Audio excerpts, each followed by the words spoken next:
Hey, what's up, guys? You're watching the Nick Driver podcast on air with Nick Driver.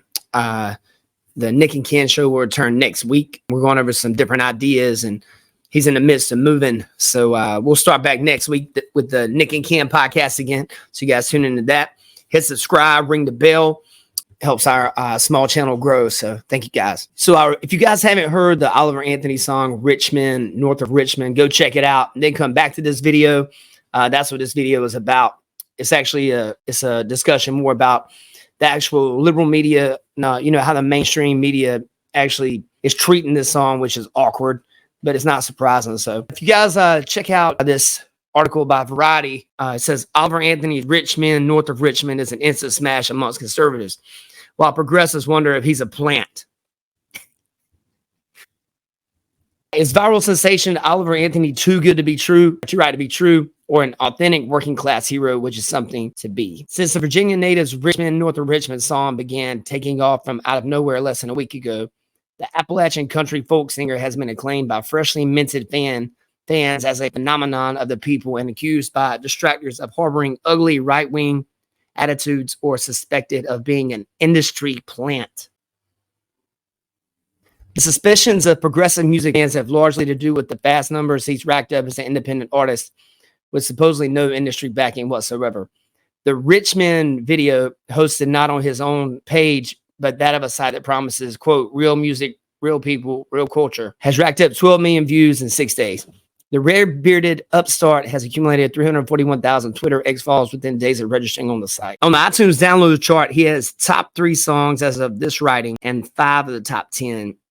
And while paid downloads are hardly a solid measure of broad success these days, Anthony's breakout tune has cracked the top 10 on Spotify's daily U.S. top 50. It's a phenomenon not unlike the recent rise of Jason Aldean's similar right-rousing Try That in a Small Town, but with a literally friendlier face. His critics maintain he is punching down as well as up with the song's lyrics about the obese milking welfare. Quote, well, God, if you're 5'3" and you're 300 pounds, taxes ought not to pay for your bag of fudge rounds. As well as the supposed fat cats in Washington, D.C. that are the main target of the tune.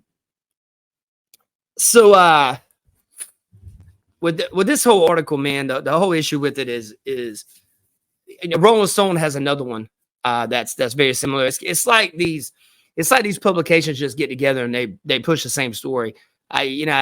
I don't get it, man.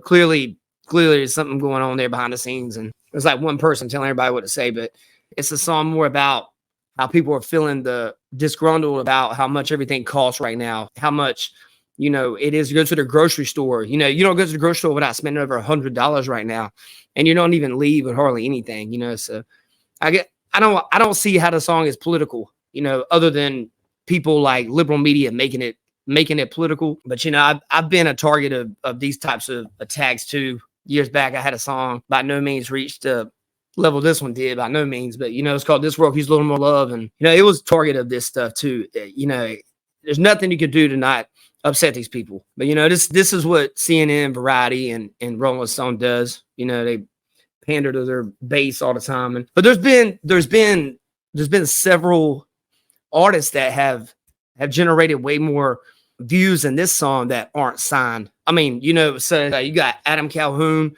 you got Tom McDonald, you got Upchurch, you got Jelly Roll used to be one of them. So I mean, the weird thing is it's almost like they pick these little things out that they feel like they can run with, and so I wonder why they don't cover Upchurch when he puts something out that's probably, or Tom McDonald, which is probably way more offensive than this song. I don't feel like this song's very offensive. I don't think Tom McDonald's offensive, but then again, I can see where he would be offensive if you're a progressive. So, but what this stuff does is when these left wing media outlets such as Rolling Stone and Variety and CNN, they put this stuff out, it signals to that whole cancel culture people to try to dig up as much shit on someone as they can from. It doesn't matter how long ago it was. And if they can't dig up anything on them, they'll make stuff up, and then they just run with this narrative. And it's really sad to see this happening. I've been on the receiving end of it too, and it's almost like it's almost like you're dealing with a cult. It's like they're like a religion, you know, and it's, if you don't believe what they believe, then, you know, you're like the devil, you know. So I mean, I hope Oliver Anthony, man, I hope he can figure out a way to maneuver that. I know he's gonna be dealing with it on a massive level right now, but I thought the song was really good. The voice is beautiful. He played here in North Carolina, I think, last weekend. I hate I didn't get to go, but I couldn't have gone anyway. I was playing.